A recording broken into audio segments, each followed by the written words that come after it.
Hello student, हम लोग पढ़ रहे थे परिक्षिप्त प्रावस्था के कणों के प्रकार के आधार पर इसका वर्गीकरण। जैसे हम लोग भौतिक अवस्था के आधार पर कोलाइड का वर्गीकरण देखे थे, उसी तरह परिक्षिप्त प्रावस्था के कणों के प्रकार के आधार पर हम इसका वर्गीकरण देख रहे हैं। इसमें हम लोग पहला जो वर्गीकरण देखे थे वह देखे थे बहुआण्विक कोलाइड न मल्टी मॉलिक्यूलर कोलाइड। बहुआण्विक कोलाइड को मल्टी मॉलिक्यूलर कोलाइड कहते थे। तो उसमें क्या बताए थे कि छोटे छोटे कण जो है एग्रीगेट हो जाते थे, पुंजित हो जाते थे, और पुंजित होकर के क्या करते थे, कोलाइड का निर्माण करते थे। उसी को हम लोग क्या कहते थे, बहुआण्विक कोलाइड। दूसरा जो हम लोग इसमें पढ़े थे वह पढ़े थे बृहद आणविक कोलाइड। नहीं, बृहद आणविक कोलाइड में बताए थे कि इसमें जो है बहुलक न, चाहे वह प्राकृतिक बहुलक था, कृत्रिम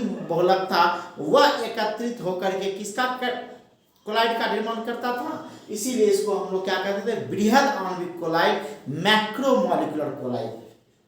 और तीसरा जो हम लोग पढ़े थे सहचारी कोलाइड या मिसेल। सहचारी कोलाइड या मिसेल को अंग्रेजी में एसोसिएटेड कोलाइड या मिसेल कहते हैं।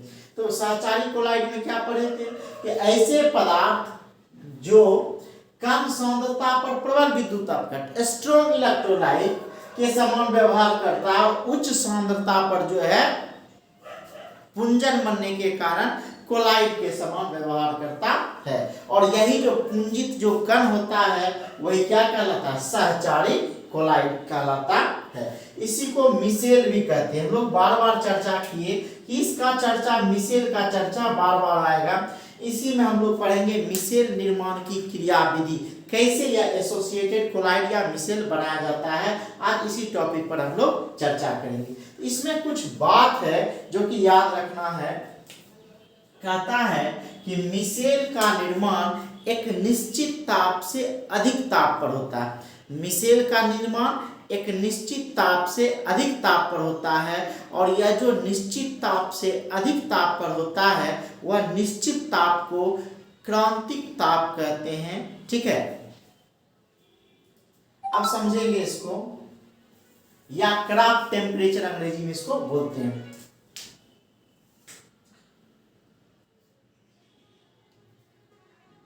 मिसेल केवल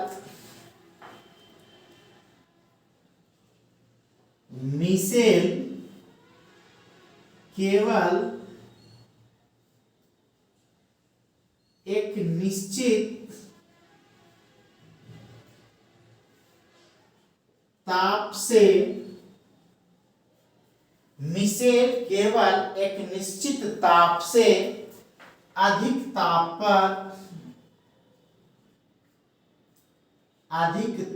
पर मिसेल केवल एक निश्चित ताप से अधिक ताप पर बनता है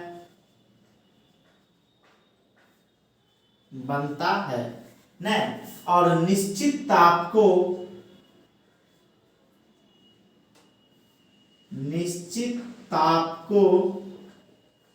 क्राफ्ट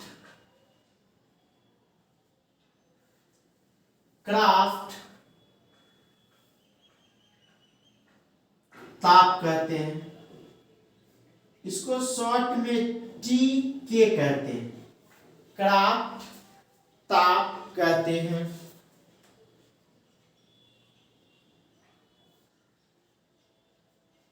ठीक है, उसी तरह मिसेल का निर्माण एक निश्चित सांद्रण से अधिक सांद्रण पर होता है।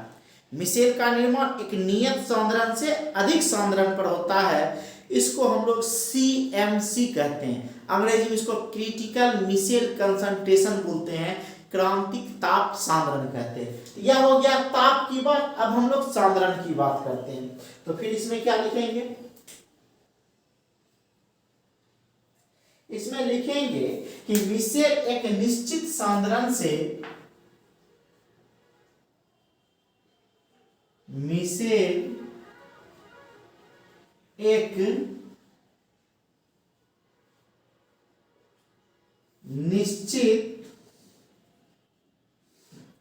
सांद्रण से अधिक सांद्रण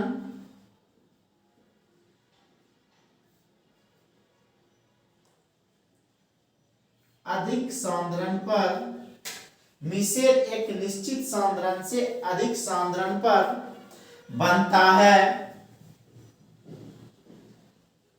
मिसेल एक निश्चित सांद्रण से अधिक सांद्रण में होता है, लिख लीजिए, में होता या बनता है, लिखिए। मिसेल एक निश्चित सांद्रण से अधिक सांद्रण पर बनता है। इस निश्चित सांद्रण को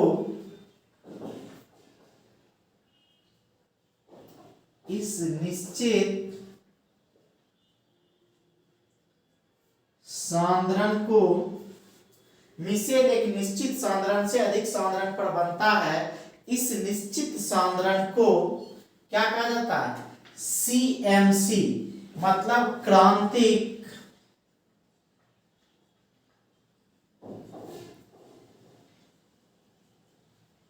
मिसेल सांद्रण, इसको शॉर्ट में कहते हैं CMC। सी का मतलब हो गया क्रिटिकल मिसेल कंसंट्रेशन। ये निश्चित सांद्रण को क्रांतिक मिसेल सांद्रण कहा जाता है।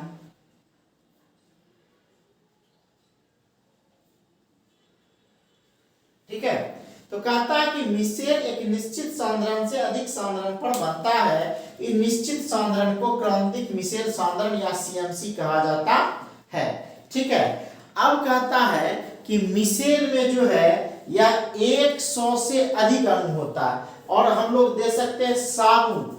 हम लोग इसमें जो देखेंगे मिसेल, खास करके मिसेल के बारे में हम लोग साबुन को देखते हैं। साबुन सोडियम एस्टेट आयन का बना होता है। साबुन के लिए मिसेल का जो मान होता है वह 10⁻⁻⁴ से 10⁻⁻³ मोल लीटर इनवर्स होता है।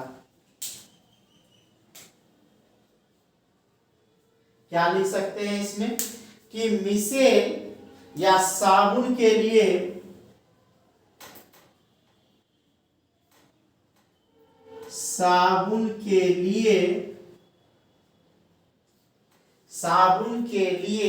CMC मतलब क्रिटिकल मिसेल कंसंट्रेशन का मान, साबुन के लिए CMC का मान 10⁻⁻⁴ से 10⁻⁻³ मोल लीटर इनवर्स होता है।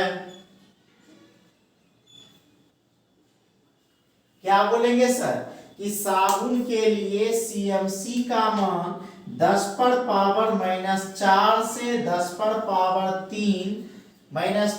मोल लीटर इनवर्स होता है।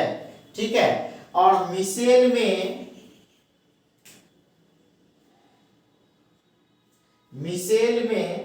100 से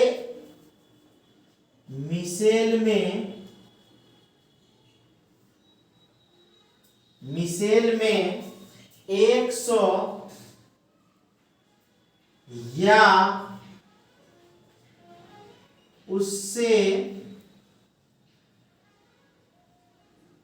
अधिक अणु हो सकते हैं।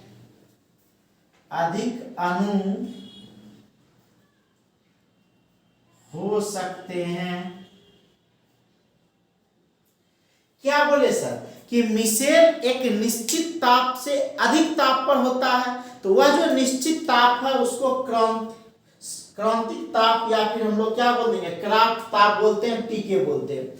और कहता है मिसेल का निर्माण एक निश्चित सांद्रण से अधिक सांद्रण पर होता है, तो उस निश्चित सांद्रण को क्या कहते हैं? CMC क्रिटिकल मिसेल कंसंट्रेशन कहते हैं। और साबुन जो हम लोग पढ़ेंगे, ठीक है, साबुन के लिए CMC का मान 10⁻⁻⁴ से 10⁻⁻³ मोल लीटर इनवर्स होता है। और मिसेल में 100 या उससे अधिक अणु हो सकते हैं। अब कहता है कि इसको क्या करेंगे कि पुनः जब इसको तोड़ा जाएगा, भुलाया जाएगा, तो यह आयन में क्या होता है? टूट जाता है। कब? तो जब तोड़ा जाएगा। टूटेगा कब? जब लिक्विड में मिलाया जाएगा, इसको पतला किया जाएगा, मतलब तनु किया जाएगा। तो कहता है कि तनु करने पर, ठीक है, यह पुनः आयन में मिसेल क्या हो जाता है? टूट जाता है, ब्रेक कर जाता है। तो नोट में हम लोग लिख लें, नोट। नोट में क्या लिखे, तनु करने पर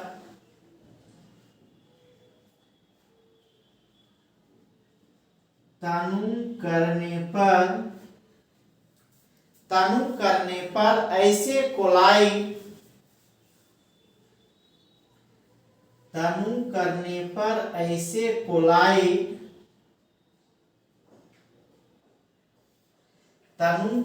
पर ऐसे कोलाइड पुनः आयन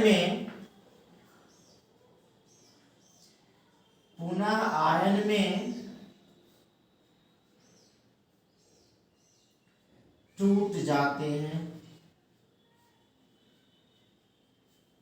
ठीक है, कि तनु करने पर ऐसे कोलाइड पुनः आयन में क्या हो जाते हैं, ब्रेक कर जाते हैं। तो हम लोग क्या बोले कि खास बात यह है जो याद रखना है, क्योंकि इसी के आधार पर आगे हम लोग साबुन के निर्माण की क्रियाविधि देखेंगे कि मिसेल एक निश्चित ताप से अधिक ताप पर बनता है। निश्चित ताप को क्राफ्ट टेम्परेचर कहते हैं। मिसेल एक निश्चित सांद्रण से अधिक सांद्रण पर बनता है। इस निश्चित सांद्रण को क्रांतिक मिसेल कंसंट्रेशन कहते हैं। साबुन के लिए CMC का मान 10⁻⁻4 से 10⁻⁻3 वोल्ट इनवर्स होता है। मिसेल में 100 या उससे अधिक अणु हो सकते हैं, और तनु करने पर यह मिसेल पुनः जो है क्या करते हैं, आयन में डिसोसिएट हो जाते हैं। फटाक से स्क्रीनशॉट लीजिए, तब हम लोग देखेंगे मिसेल निर्माण की क्रियाविधि।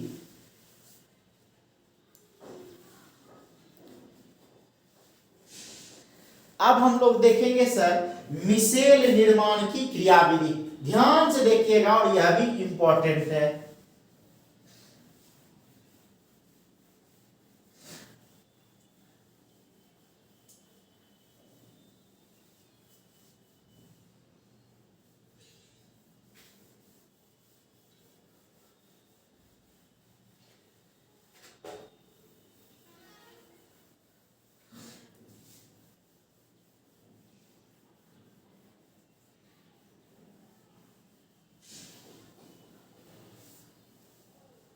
क्या देखेंगे, मिसेल निर्माण की क्रियाविधि।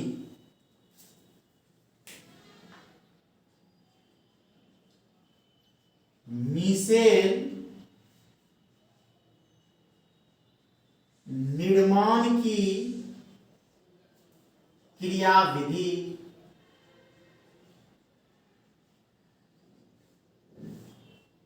ध्यान दीजिए सर, मिसेल निर्माण की क्रियाविधि।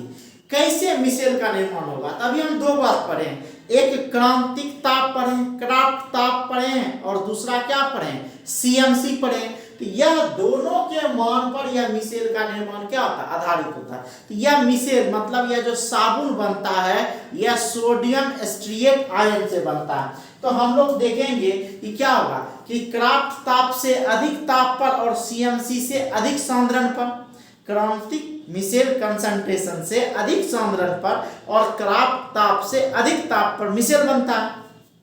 तो वही लिखेंगे इसमें कि क्राफ्ट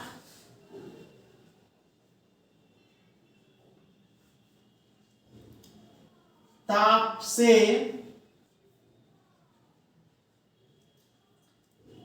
अधिक ताप तथा क्राफ्ट ताप से अधिक ताप तथा CMC से अधिक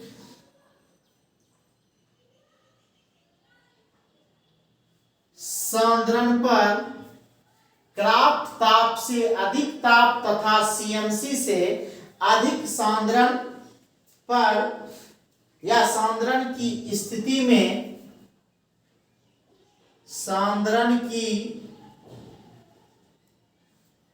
स्थिति में उचित परिक्षेपण माध्यम में, उचित परिक्षेपण माध्यम में। अच्छा, इसमें दो चीज और देखेंगे, एक होता है द्रव स्नेही कोलाइड और एक होता है द्रव विरागी कोलाइड। द्रव स्नेही कोलाइड क्या हो गया कि जो द्रव से प्यार करे, मतलब द्रव को अपनी ओर खींचे, और एक होता है द्रव विरागी जो द्रव को अपनी ओर से दूर भगाए। ये क्या है, जस्ट इस तीसरे में हम लोग पढ़ेंगे, ये परिचित प्रावस्था के आधार पर जस्ट हम लोग तीसरा में पढ़ेंगे। यह लायोफिलिक और लायोफोबिक, द्रव स्नेही और द्रव विरागी। यहां इतना समझना है कि द्रव स्नेही द्रव को अपने में मिलाने वाला, द्रव विरागी जो द्रव को अपने में मिलाता नहीं है। तो कहता है कि क्राफ्ट ताप से अधिक ताप तथा सीएमसी से अधिक सांद्रण की स्थिति में उचित परिक्षेपण माध्यम में क्या होगा, द्रव स्नेही एवं द्रव विरागी युक्त, द्रव स्नेही एवं द्रव विरागी, द्रव स्नेही एवं द्रव विरागी युक्त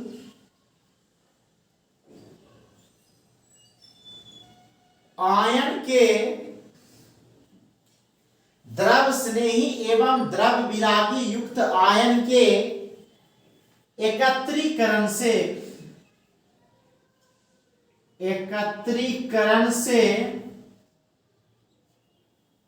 द्रव स्नेही एवं द्रव विरागी युक्त आयन के एकत्रीकरण से मिसेल का निर्माण होता है। मिसेल का निर्माण होता है। क्या बोले कि क्या आना चाहिए, क्रांतिक ताप से अधिक ताप और सीएमसी से अधिक सांद्रण की स्थिति में न एक उचित परिक्षेपण माध्यम हो जहां द्रव स्नेही एवं द्रव विरागी एकत्रित हो जाता है और यह मिसेल का निर्माण करता है। यह मिसेल निर्माण की क्रियाविधि पर है। एग्जाम्पल हम लोग इसका देखते हैं, साबुन। एग्जाम्पल इसका ध्यान से देखिएगा, ये काफी इंपॉर्टेंट है, मतलब यहां हम लोग इसको लिख देते हैं मोस्ट वीवीआई।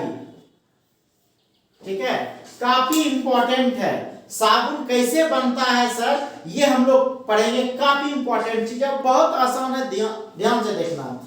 कहता है कि साबुन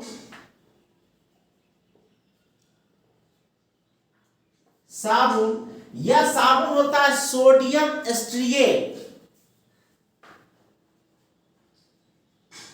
सोडियम एस्ट्रिएट। इसका फॉर्मूला होता है सर C17H35COONA। गांठ बांध लीजिए और इसको याद रख लीजिए। साबुन सोडियम एस्ट्रिएट आयन है, साबुन सोडियम एस्ट्रिएट आयन है। अब यह जब टूटेगा सर, आयन में जब टूटेगा तो एक द्रव स्नेही होगा और दूसरा क्या होगा, द्रव विरागी होगा। देखिए यहां कि जब साबुन का क्या किया जाता है, आयनीकृत किया जाता है, तो क्या लिखे, साबुन जल में आयनीकृत होने पर या जल में आयनीकृत होता है, आयनीकृत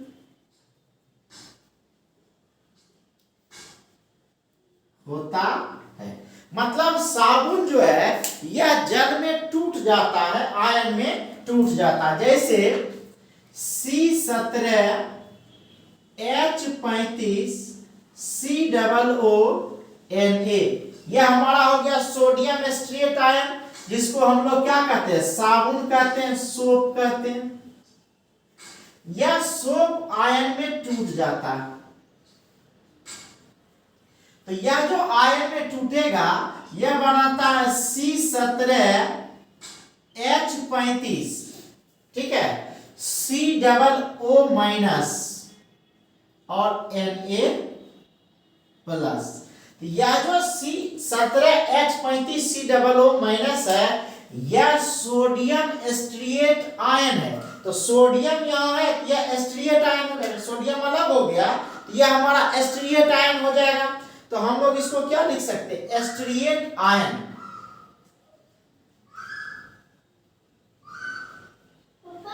हाँ, स्ट्रिएट आयन।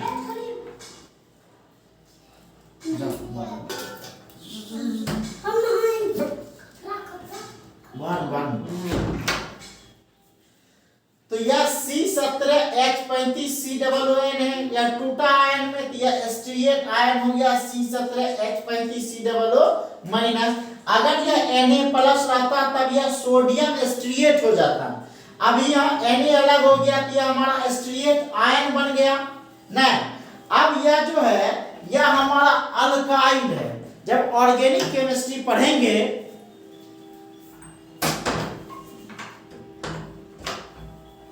जब हम ऑर्गेनिक केमिस्ट्री पढ़ेंगे तब देखेंगे इसका स्ट्रक्चर ऐसे होता है। देखिए यहाँ 1 2 3 4 5 6 7 8 9 10 11 12 13 14 15 16 17 1 2 3 4 5 6 7 8 9 10 11 12 13 14 15 16 17। देखिए यहाँ यह जो है आपका यह हुआ C17H35। ये क्या हुआ C17 और H क्या हो गया 35।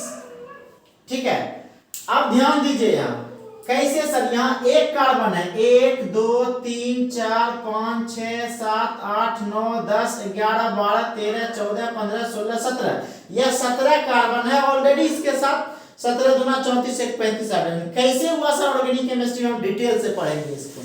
ठीक है, तो तत्काल यहाँ याद रखना है कि यह जो है ये हेड के जैसा एक संरचना बना दिया। ठीक है, अब कहता है कि यहाँ हमारा है क्या COO माइनस, तो यहाँ हम लिख दिए क्या COO माइनस। ठीक है, तब यह हो जाएगा क्या सर 1 2 3 4 5 6 7 8 9 10 11 12 13 14 15 16। एक और इधर बढ़ा देते हैं, ऐसे कर देते, ये 17 हो गया।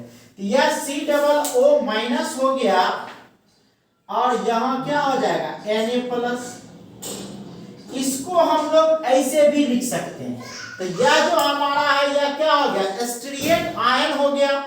ठीक है, अब यह स्ट्रिएट आयन जो है इसको हम लोग R भी लिखते हैं। ये जो ब्लू कलर से लिखे हैं सर यह हमारा R है, याद रखिएगा अल्काइल R। ठीक है, अब बच क्या गया सर हमारा, तो यह जो R है इस R से हमारा जुड़ा हुआ क्या है COO माइनस और Na प्लस, COO माइनस और Na प्लस जुड़ा हुआ। अब यह R जो है यह हमारा ऑर्गेनिक कंपाउंड है, कार्बनिक विलायक है। और याद रखिएगा कि कार्बनिक विलायक जल में कभी घुलता नहीं है। ठीक है, वह सिर्फ कार्बनिक विलायक में घुलेगा। और आयनिक कंपाउंड इनऑर्गेनिक सॉल्वेंट है, वह जल में यह क्या करेगा घुलेगा। तो यह पार्ट जल में घुलेगा और यह पार्ट जल में नहीं घुलेगा। तो हम यहाँ लिखे हैं द्रव स्नेही, तो यह हिस्सा जो है मेरा हो जाएगा द्रव स्नेही और यह द्रव विरागी। यह हिस्सा जो हो जाएगा हमारा क्या होगा द्रव विरागी। तो हम लोग यहाँ क्या लिख सकते हैं, देखिए तो इसमें लिख सकते हैं द्रव विरागी। ब्लू कलम से लिख रहे हैं, याद रखिएगा द्रव विरागी।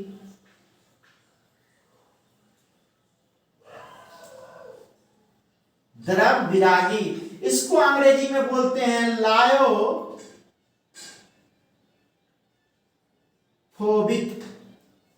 ठीक है, और यह जो हिस्सा देखते हैं सर यह है द्रव स्नेही। द्रव स्नेही, इसका अंग्रेजी हो जाता है सर लायोफिलिक। द्रव स्नेही यह हो गया आपका लायोफिलिक।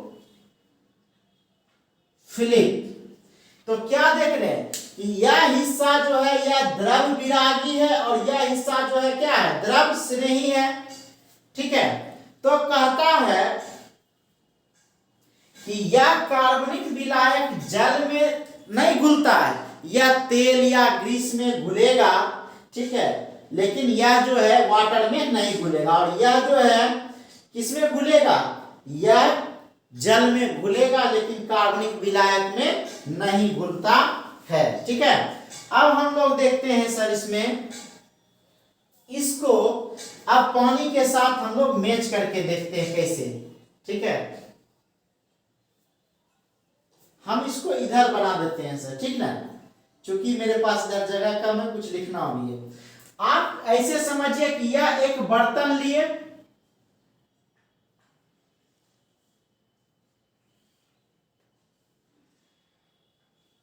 ठीक है, इस बर्तन में हमारा पानी है, वाटर है,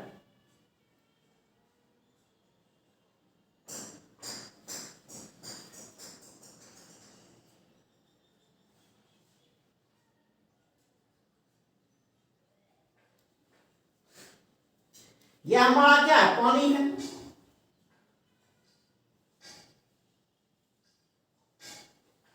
ठीक है। अब इसमें क्या है सर कि हमारा यह वाटर हो गया, इसको लिख सकते हैं इसे वाटर, वाटर, ठीक है। अब हमारा इसमें यह जो एस्ट्रिएट आयन है C+O-, इसको यहां ऐसे लिख दिए, ऐसे करके। और यह जो हम लोग देख रहे हैं ये द्रव विरागी भाग यह ऊपर चला गया,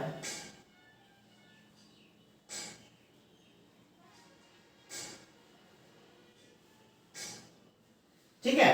क्या बोले कि यह C+O-, यह जो गोला घेर के माइनस दिए हैं ये हो गया द्रव से नहीं, और यह वाटर जो है यह द्रव से जुड़ा हुआ है क्योंकि यह द्रव से नहीं भाग है, और यह द्रव विरागी भाग है जो आप ये देख रहे हैं, इसी को हम लोग ऐसे ऐसे टेढ़ा करके लिखे हैं, मतलब इसको आप ऐसे लिख सकते हैं, ऐसे ऐसे। अब जरूरी नहीं है कि आप 17 को देवे कीजिए, ठीक है, ये ऑलरेडी पता चल जाएगा कि हम बात उसी की कर रहे हैं, ठीक है। तो यह जो भाग हमारा है सर, यह ऊपर जो दिख रहा है यह एस्ट्रिएट आयन है, क्या है, एस्ट्रिएट आयन। ये जो पूरा देख रहे हैं यही हमारा एस्ट्रिएट आयन है, C17H35 C+O-। तो C+O- द्रव से नहीं भाग है तो यह दिख रहा है माइनस, और यह जो हेड दिख रहा है यह द्रव विरागी भाग है जो कहां है, ऊपर। तो यह हमारा ऊपर वाला क्या हो गया सर, एस्ट्रिएट आयन। यह जो हमारा हो गया क्या हो गया, एस्ट्रिएट आयन,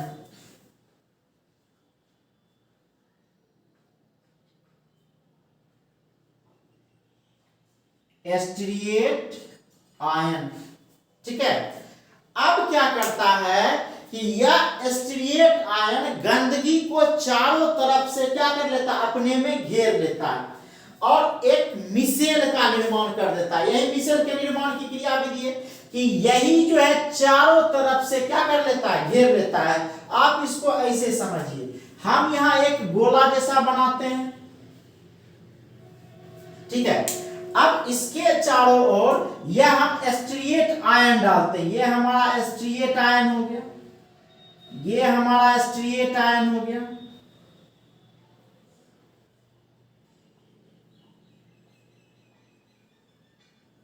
ये हमारा एस्ट्रिएट आयन हो गया, ये हमारा क्या हो गया, एस्ट्रिएट आयन हो गया। तो यही जो बनाया सर, इसी को हम लोग कहते हैं आयनिक मिसेल। क्या कहते हैं इसको, आयनिक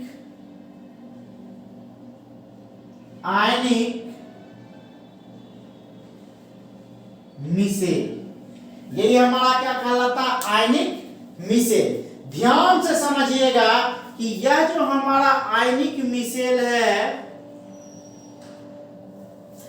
यह वाटर है, वाटर लायोफिलिक हो गया, एस्ट्रिएट आयन लायोफोबिक हो गया, और यह क्या हो गया, आयनिक मिसेल, ठीक है। यह आयनिक मिसेल, यह जो गंदगी है चारों तरफ से इसको घेर लेगा। कैसे, जस्ट आगे हम लोग देखेंगे कैसे होता है। इसमें हम लोग तत्काल समझेंगे कि जो द्रव विरागी है वह कार्बनिक विलायक में घुलता है, जो द्रव से नहीं है वह जल में घुलता है। तो इसको हम लोग लिख सकते हैं, इसमें क्या लिख सकते हैं, लायोफोबिक।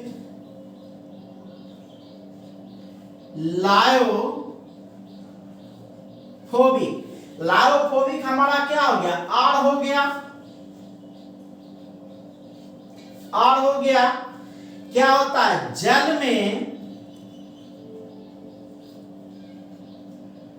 लायोफोबिक आर जल में अविलय,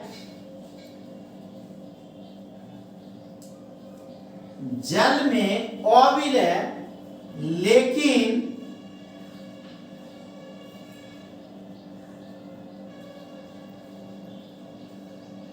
कार्बनिक या तेल या ग्रीस लिखे सीधे, लेकिन तेल या ग्रीस में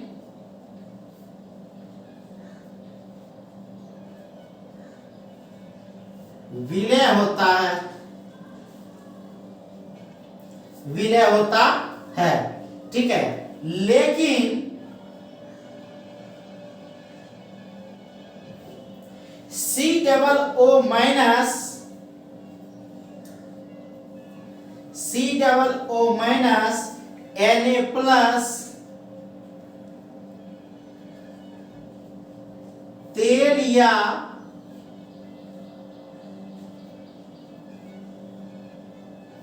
ग्रीस में अविलय, ठीक है, और जल में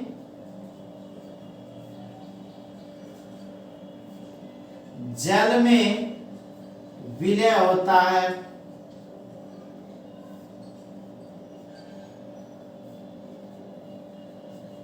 जल में विलय होता है, ठीक है। अब हम लोग देखेंगे साबुन काम कैसे करता है। यह बात आप दिमाग में रखिएगा, फट से समझ में आ जाएगा साबुन काम कैसे करता है। चलिए फटाक से स्क्रीनशॉट इसका लीजिए, इसको ऐसे लिख लीजिएगा सर।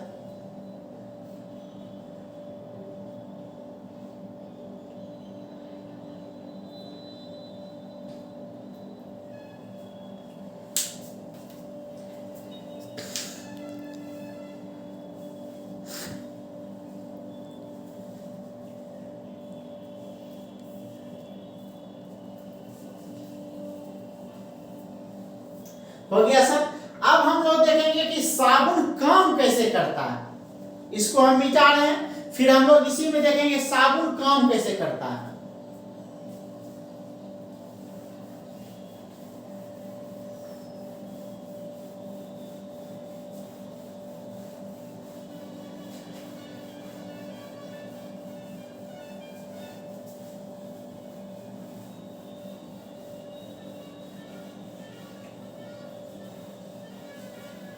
अब हम लोग देखेंगे ये साबुन काम कैसे करता है। तो साबुन की शोधन क्रिया, हेडिंग देंगे साबुन की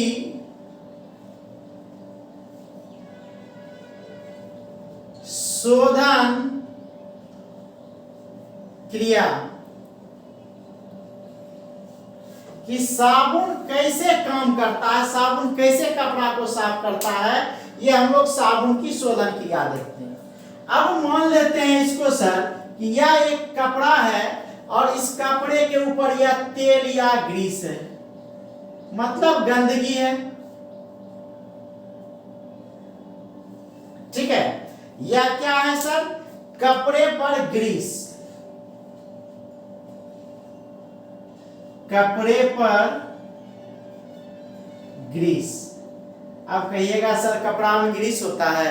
अरे कपड़ा जब आप पहनते हैं तो कॉलर के पास गंदा गंदा सा मैल जम जाता है, या हत्था पर जो है जहाँ पहनते हैं तो वहाँ गंदा गंदा मैल जम जाता है, वह ग्रीस के जैसा हो जाता है, मोबिल के जैसा दिखता है, या तेलिया होता है। तो यहाँ लिख सकते हैं कपड़े पर ग्रीस, या यह क्या है आपका ऑयल।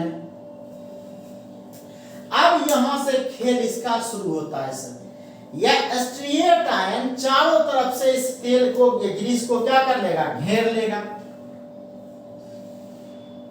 ये हमारा तेल या ग्रीस था नहीं, इस तेल या ग्रीस को क्या कर लेगा हमारा कि यह स्टीरिएट आयन चारों तरफ से घेर लेगा।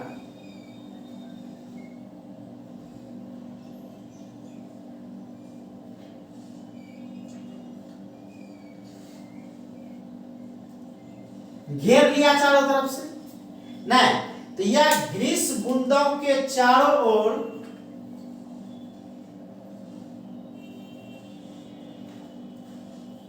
ग्रीस बूंदों के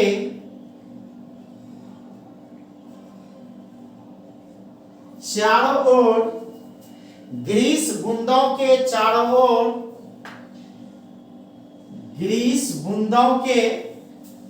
ग्रीस बूंदों के चारों ओर व्यवस्थित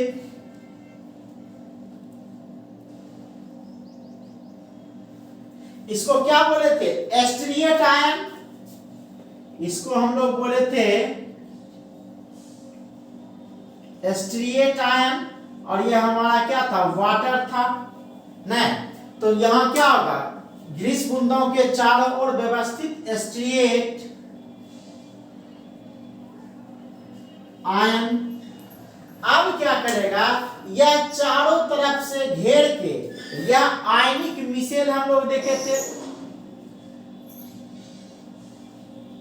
यह आयनिक मिशेल बना लेगा और क्या होगा कि वह पानी ऐसे ऐसे हजारों मॉलिक्यूल बन जाएंगे आयनिक मिशेल, और वह जल में आकर के क्या हो जाएगा मिल जाएगा, क्योंकि यह द्रव स्नेही है।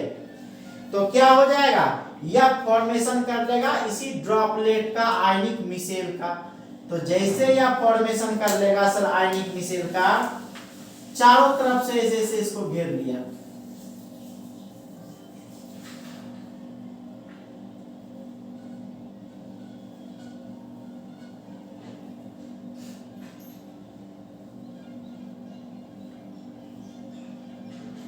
अब यह जो चारों तरफ से घेर लिया स्टीरिएट आयन द्वारा यह ग्रीस का बूंद क्या हो गया घेरा गया।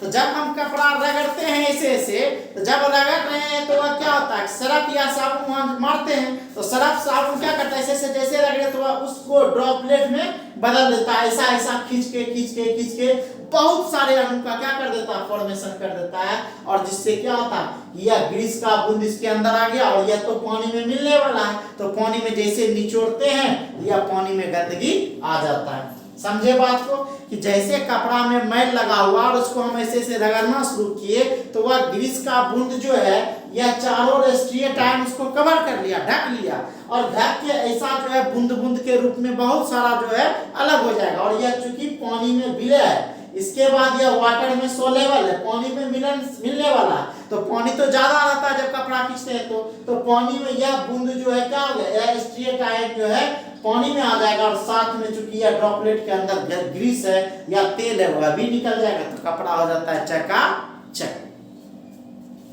तो हम लोग क्या देखेंगे स्टीरिएट आयन द्वारा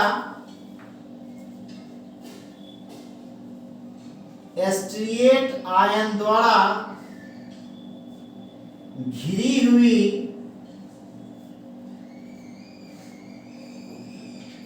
ग्रीस की बूंदें। अब हम लोग इसके बारे में लिखेंगे, भाषा में इसको हम लोग लिख लें, तो भाषा में क्या लिखेंगे सर, तो भाषा में लिख सकते हैं स्टीरिएट आयन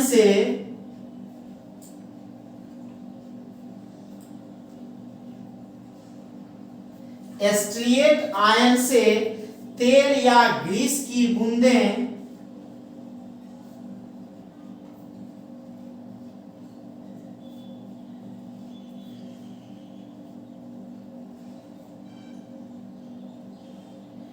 तेल या ग्रीस की बूंदें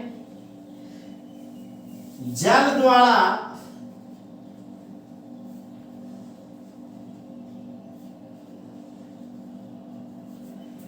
गंदे सतह से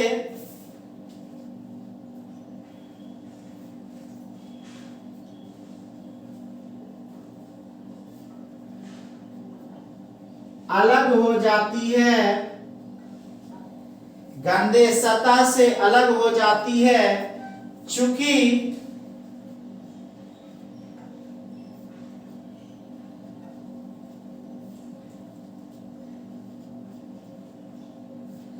समान आवेश एक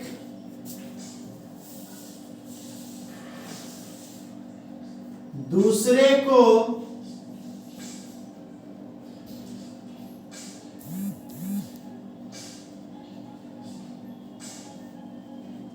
विकर्षित करते हैं। चूंकि समान आवेश एक दूसरे को विकर्षित करते हैं, अतः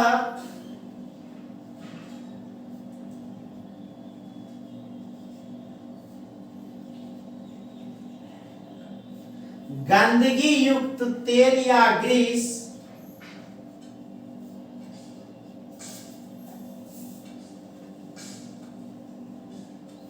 अतः गंदगी युक्त तेल या ग्रीस विखंडित होकर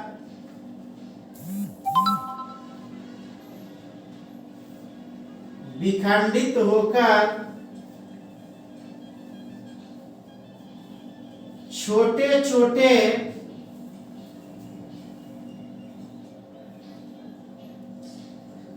छोटे ड्रॉपलेट, यही जो छोटा छोटा यही ड्रॉपलेट है, ठीक है, यह है ड्रॉपलेट। छोटे छोटे ड्रॉपलेट का निर्माण करते हैं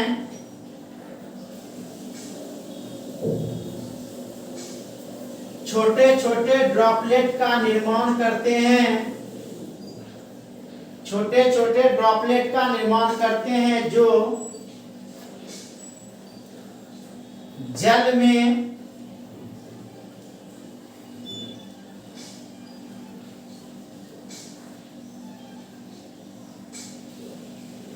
मिल जाते हैं और कपड़े की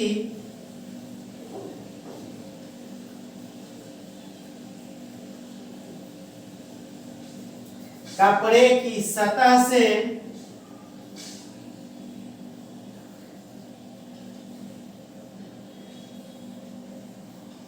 अलग हो जाते हैं। इस प्रकार जो है साबुन किसका कार्य करता है? साफ करने का कार्य करता है। तो क्या बोले कि कपड़ा में तेल या ग्रीस लगा हुआ है, स्ट्रिएट आयन जो है फटाक से इस तेल या ग्रीस के बूंदों को, ये ऑर्गेनिक कंपाउंड है और यह भी ऑर्गेनिक है तेल या ग्रीस, तो इसको क्या कर लेगा? अपने में जकड़ लेगा तो फिर क्या करेगा? छोटा छोटा ड्रॉपलेट बना लेगा और यह क्या होगा? जल के साथ मिल जाता और कपड़े की सतह से अलग हो जाता है। तो ये था सर मिसेल के निर्माण की क्रियाविधि और साबुन का शोधन। ये काफी इंपॉर्टेंट है सर, मोस्ट वीवीआई है, इसको आप याद ही रख लीजिएगा तो बेहतर होगा। इसके साथ ये आपका परिचित प्रावस्था के कणों के प्रकार के आधार पर जो है ये कोलाइड समाप्त हो गया। अब हम लोग आगे देखेंगे द्रव स्नेही और द्रव विरागी कोलाइड। तो आज यहीं तक, थैंक यू।